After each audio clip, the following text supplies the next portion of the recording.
Overtaking. It's the best part about racing. A clear, tangible demonstration of just how much quicker you are than that chump in the other car. And for onlookers, the ultimate spectacle of skill, respect, split-second decision-making. Stacked it.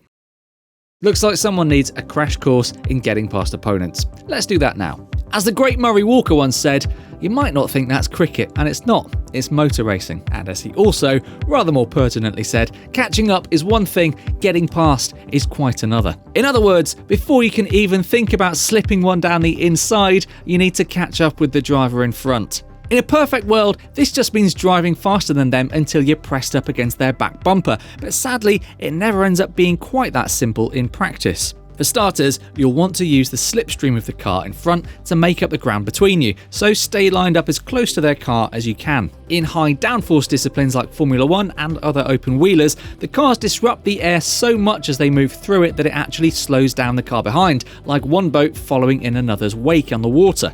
That means even if you've got the pace advantage over the car in front, it can be tricky to follow closely behind.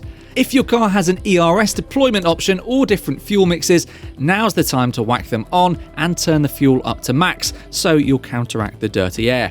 You won't want to do this for very long though, so it's important to get the move done quickly. Get within a couple of car lengths, then get ready to pounce. Now that you've reeled them into within 2 car lengths, it's time to actually line yourself up in preparation for making the overtake. How you do this totally depends on context, however.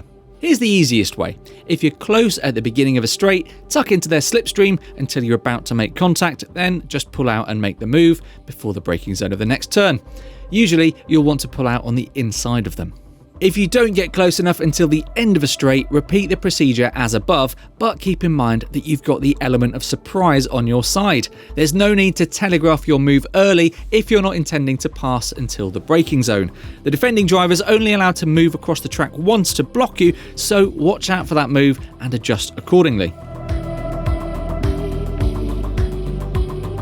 Now's the time. It's your moment. You've pulled out on the inside of your competitor heading into the turn. Now, in order to make the move stick, you need to hit the apex.